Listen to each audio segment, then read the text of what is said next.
todos. Estamos felizes por poder participar de um culto tão maravilhoso como este.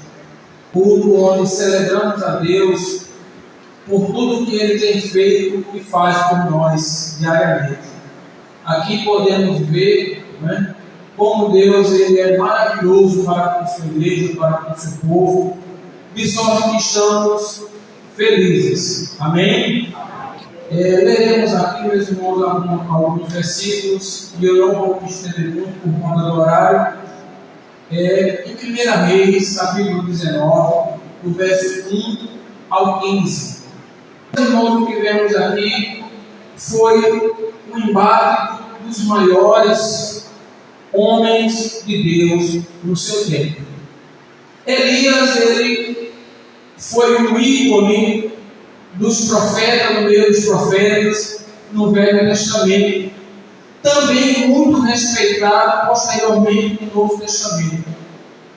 Elias é arrolado como um profeta de fé, um homem corajoso, um homem que enfrentou o sistema, exemplo de servo de Deus.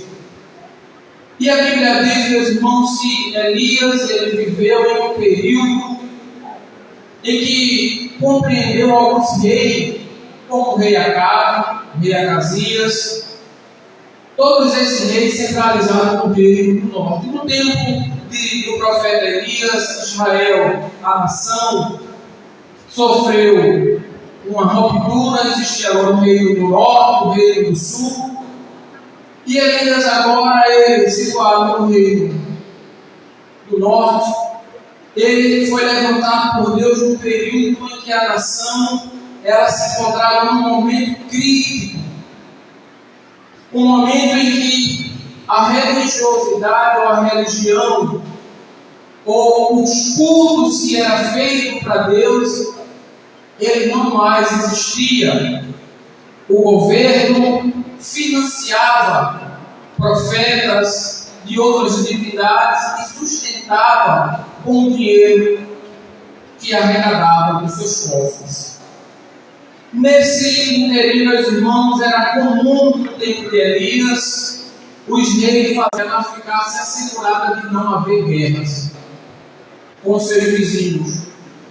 E o pai de Acabe, ele escolhe para Acabe, casar com Acabe, uma princesa do rei de um país vizinho. E esse rei que entrega a sua filha para casar com Acabe, essa mulher, ela era apóstata, ela adorava uma divindade chamada Baal, um deus que não atribui as fertilidades, e era muito cultuado esse deus no Velho Testamento, nesse período aqui, em que Elias exerceu o seu ministério.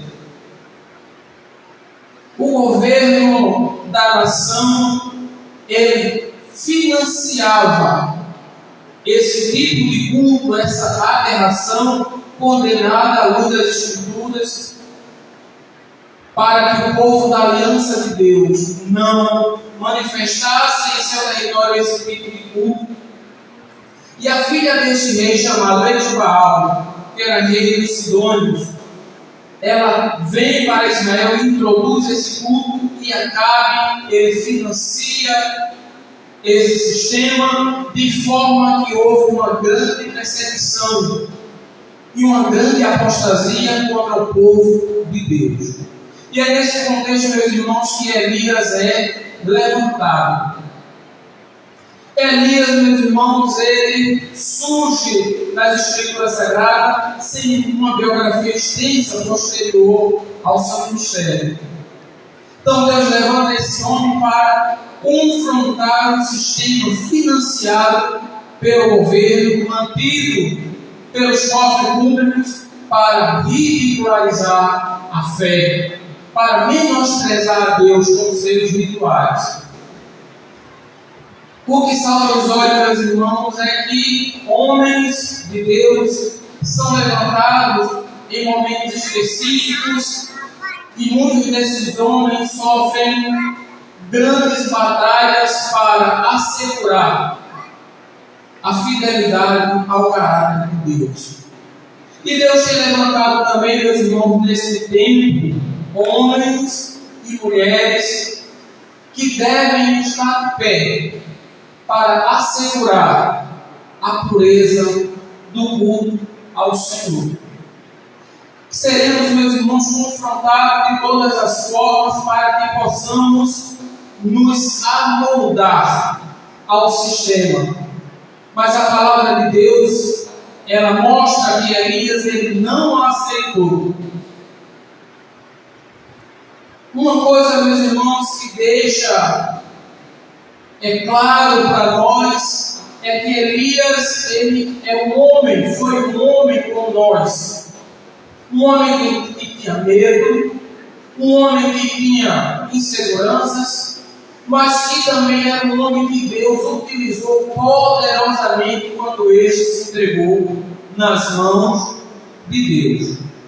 Então, meus irmãos, o texto que li mostra esta grande missão de Elias, e ele chegou, ao cume de enfrentar aquele sistema. E agora Elias chega ao Monte Carmelo e desafia aqueles profetas de Baal, que os irmãos já sabem a história. E aqueles profetas de Baal são desafiados a que caia fogo sobre o altar.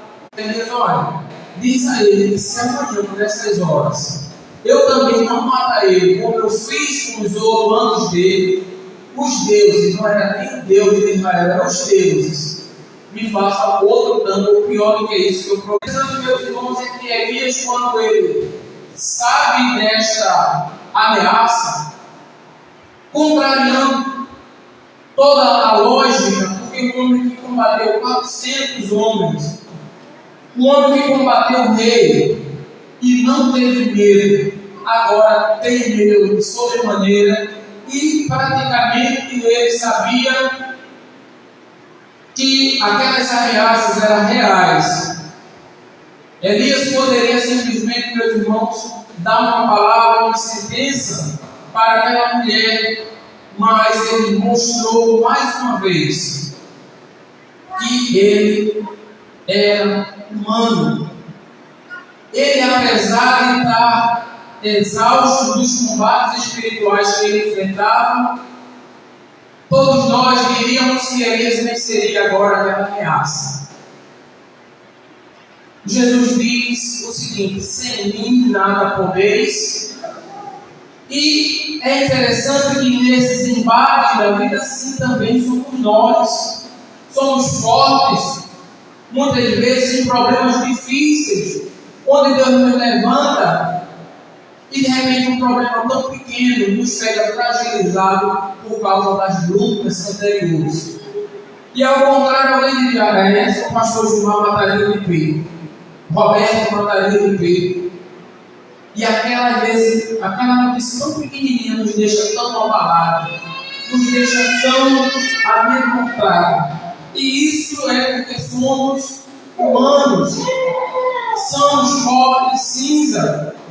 Daí Elias ele toma uma atitude drástica. O profeta que confrontava, o profeta que era ousado, agora está em fuga deliberada. Está apressando-se a fugir da ameaça da rainha, porque ele já vê-se morto pelas mãos dos seus soldados.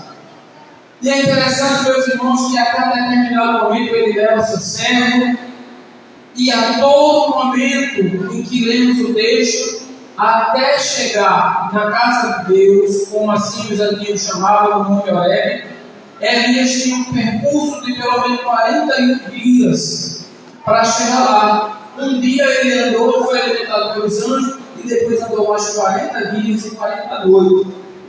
E todo esse percurso, Elias foi assistido ao se esconder na caverna.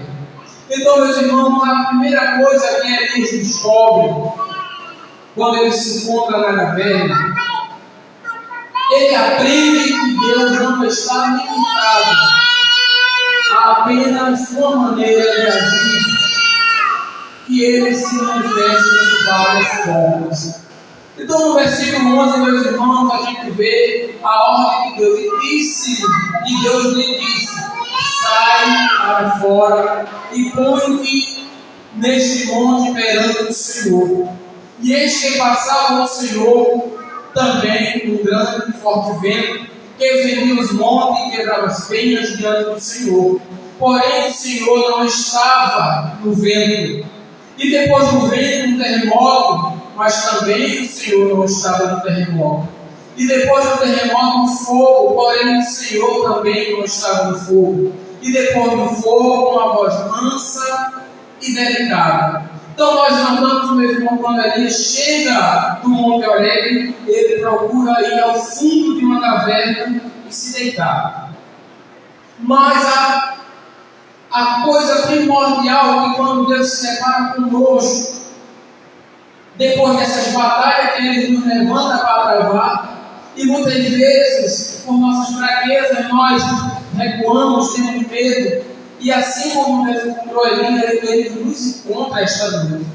Então a primeira coisa que Deus disse para Elias: o que você está fazendo aqui dentro? Por que você está aí? Eu não estou entendendo. Por que você está aí? Aí Elias se levanta, tremendo ali, e Deus diz: olha, vamos continuar o assunto, mas primeiro eu quero que você se levante e saia da caverna, fique de pé perante o Senhor. Então, nós que lutamos, estamos cansados de luta, a primeira ordem de Deus é: levante e saia de morte, que quebrava as pedras, as penhas diante do Senhor. Elias que só batia o joelho com medo. Porque quem está em depressão, quem está com medo, meus irmãos, qualquer vento forte vai causar pavor. Mas a Bíblia diz que carinhosamente Deus não estava no vento. Outra forma, meus irmãos, que Deus tem para falar com Elias era com ele. E para quem está amedrontado com medo, qual é a melhor forma de você convencer? Dê uma voz suave e mansa e pergunta para ele: o que você faz aqui? Então a primeira coisa que eu aprendo aqui, meus irmãos, é que Deus ele tem, ou que Elias aprendeu, é que Deus tem várias maneiras de ele agir. Talvez Elias esperou que Deus viesse com terremoto, que Deus viesse no fogo, mas Deus mostrou a Elias que ele também fala mansamente quando ele quer falar, quando ele quer confortar o seu povo. Então Elias ali ele se sente revigorado quando ele ouve essa voz. Então, a segunda parte, ou o segundo ponto que Elias aprendeu no fundo daquela caverna, é que ele estava fora do plano de Deus. O caminho que Deus tinha trilhado para Elias era outro. Por isso, na pergunta: o que tu fazes aqui, Elias? Ou seja, a rota, o GPS que eu trazei para você. Por que você está indo em outra direção? Elias entende agora, meus irmãos, que ele estava fora da direção de Deus. E ele precisava voltar pelo seu caminho. O Senhor lhe disse: vai e volta pelo teu caminho para o deserto de Damasco. Foi a leitura que fizemos em 1 Reis 19, 15 a parte de A. Então Elias entende agora, e Deus passa para Elias com a voz mansa e suave, que Elias estava fora de rota. Volte para a rota original, Elias.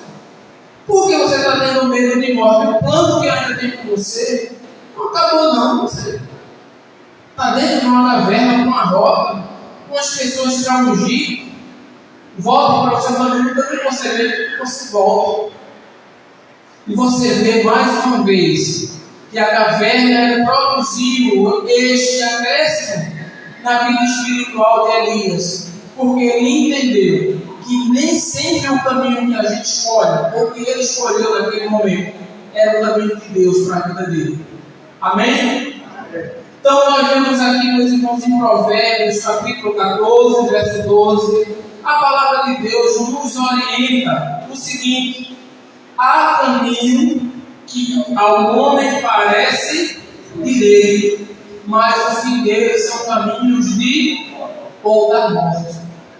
Então nós notamos aqui, meus irmãos, que Deus, Ele tem um caminho, tem uma rota para o seu povo, para os servos que Ele levanta com uma missão, e quando a gente sai desse caminho, muitas vezes é caminho de morte. Amém? Então nós vemos aqui, meus irmãos, que a terceira aprendizagem que Elias aprende no fundo daquela caverna. Elias pensava ser o seu fim, mas Deus tinha coisa para Elias fazer. Quando Elias recebe aquela intimação de morte, ele disse: acabou o meu ministério. Aqui acabou-se Elias, acabou-se o guerreiro. A minha vida depende de mim mesmo, e eu acho que eu perdi minha vida. Mas o plano de Deus para Elias não era esse. Nos planos de Deus, Elias não iria morrer daquela maneira. Então Elias, no fundo daquela caverna, ou quando ele é retirado da caverna, fica esta lição: não era o seu fim, porque o fim de cada um de nós é escrito por Deus. Tem situação que a gente olha para nós: eita, agora o pastor Gilmar se acabou. Eita, agora a Silvânia acabou. Põe um ponto final aí. Mas será que é isso que está no coração de Deus? Será que foi isso que Deus escreveu para mim e para você? Então a gente não pode botar ponto. No mais possível a gente bota uma vírgula. O ponto que pode botar é Deus. E Elias entende isso, porque Deus diz: olha, Elias, o verso diz assim: e chegando lá, unge a Azael, rei sobre a Síria, também Jeú, filho de Nissim, ungirás rei de Israel, e também Eliseu, filho de Safate, de Abel de Olá. Ungirás profeta em teu lugar. Elias, entende uma coisa: ainda tem coisa para tu fazer. Também, quando nós ouvimos palavras proferidas de maldição contra a nossa vida, quando alguém diz que acabou, não tem mais história, e a gente entra na caverna com medo do desemprego, com medo de calúnia, com medo de perseguição, de injúria, com medo de tantas coisas que podem acontecer, e Deus, Ele nos tira da caverna. Você nota que você esquece o problema e só quer ouvir a voz de Deus. Então, para cada um de nós, temos de ter esta chave que Ele estava só. Talvez Elias pensou: foi eu sozinho que guardei a fé. Foi somente eu que consegui ficar de pé diante de um império desse, e todos os outros que perseveraram agora de morte. Elias maximizou a situação e esqueceu que Deus tem o poder de guardar o seu servo, de preservar o seu servo. A Bíblia diz o seguinte, em Josué capítulo 1, verso 5, Deus faz uma promessa a Josué, mas que se estende a todo o que teme ao nome do Senhor. Em Josué 1:5, quando Moisés morre, Deus levanta Josué para ficar no seu lugar. Deus faz essa promessa: ninguém se susterá diante de ti todos os dias da tua vida. Como fui com Moisés, assim serei contigo, e não te deixarei, e não te desampararei. Então é uma promessa que na hora da perseguição Elias esqueceu. Deus não deixa só nenhum dos seus servos. Apesar da perseguição, apesar da morte, Deus, na pessoa de Jesus Cristo, Ele nos faz a mesma promessa. Mateus 28:20 diz o seguinte: ensinando a guardar todas as coisas que eu vos tenho mandado. A parte quarto versículo diz o seguinte: e eis que eu estou convosco alguns dias. Eu queria que a igreja repetisse: foi alguns dias que Jesus disse que estaria conosco? Então diga isso para a sua alma: todos os dias Jesus estará comigo. Mas até quando? Até a história desse mundo ter um ponto final, Deus estará conosco. Jesus estará conosco. Assim como Ele prometeu a Josué, Ele promete para nós hoje através de Jesus, que é Deus. Amém? Então nós notemos, meus irmãos, que nós não devemos pensar em nós mesmos quando formos levantados, que nós somos melhores do que Ele deu, mais fortes do que Ele deu. Essa é a lição que a Bíblia nos diz. Elias, todo mundo apostaria que ele venceria aquela mulher em um segundo. Só que a Bíblia ela é muito fiel quando ela escreve a biografia das pessoas humanas, os pontos fortes e os fracos.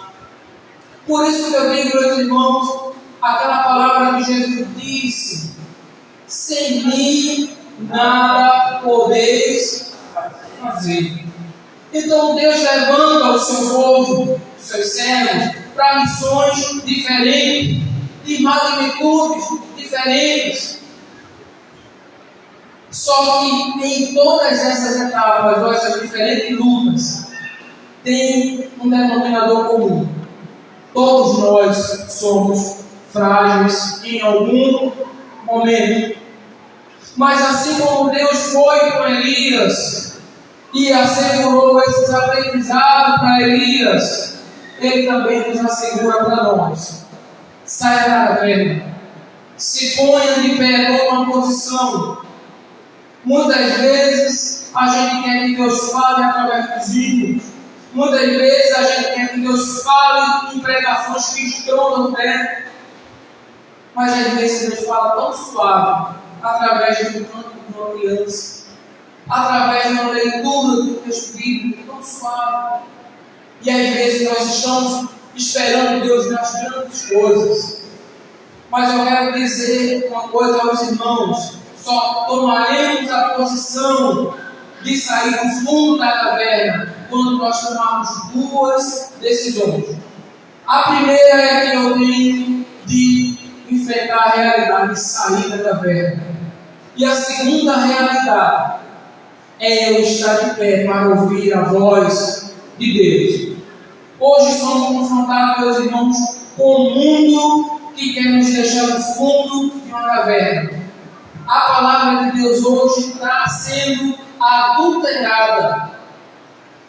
O Evangelho está sendo facilitado para que pessoas vivam de acordo com suas vontades, para que as pessoas escolham andar caminhos fáceis.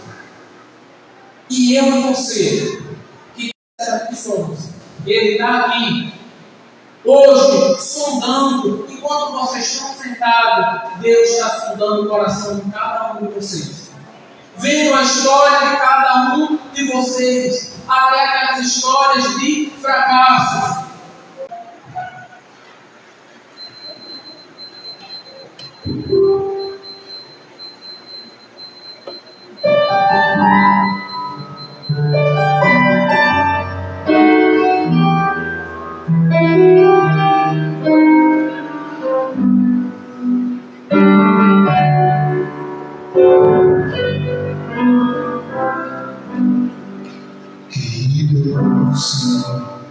Você, meu Senhor, voz de amor, tão terna e graciosa, que enxugou o coração da consolação que só de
Jesus, não me deixa sofrer.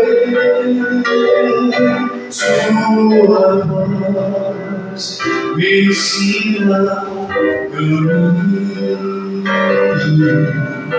de vencer o mal com firmeza, que nunca estou sozinho. Qual maior prazer de ouvir dizer: meu filho vem estudar.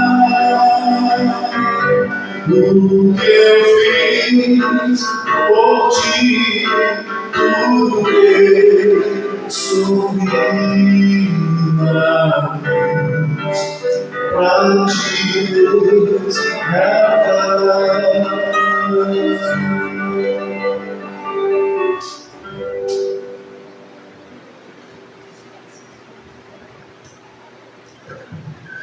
Já estamos chegando ao final do nosso culto. Iremos cantar o louvor final, 192, do cantor cristão Só por Jesus, com a regência do nosso Jair, e logo após o Cristo veio dos santos céus, veio do mal salvar-nos. Dado foi pelo amor de Deus, nossa redenção. Oh Jesus, somente, salvo exauriente, só por Jesus, em que nós somos salvos. Só por Jesus, em que nós somos salvos.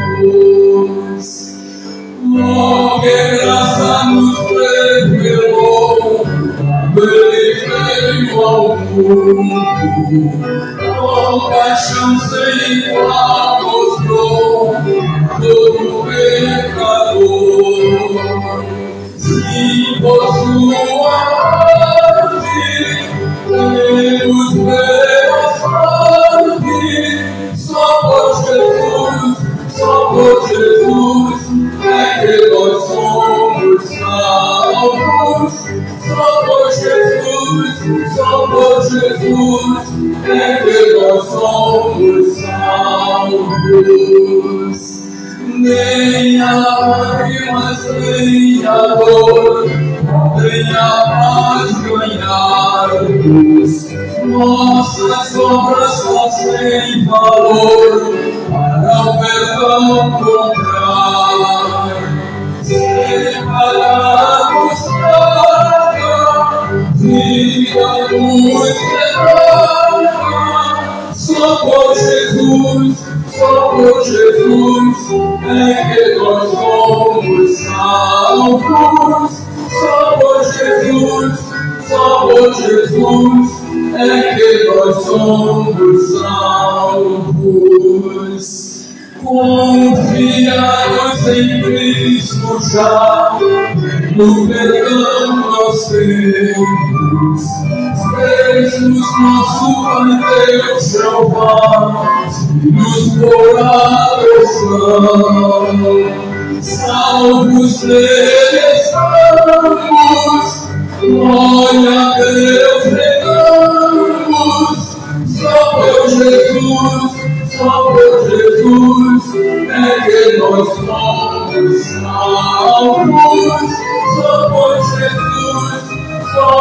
Jesus é que nós somos salvos.